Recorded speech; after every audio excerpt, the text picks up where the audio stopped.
Hi, I will show you how to create donut or maybe flowers from a repetitive radial effect.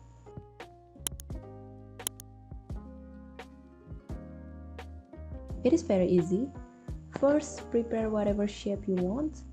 Go to Object, Repeat, and Radial. And you can also drag this,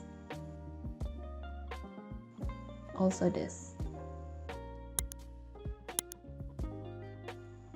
And that's it. Basically, that's everything. And once again, you can choose whatever shape of your choice.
Thanks for watching. Feel free to drop any question in the comments below.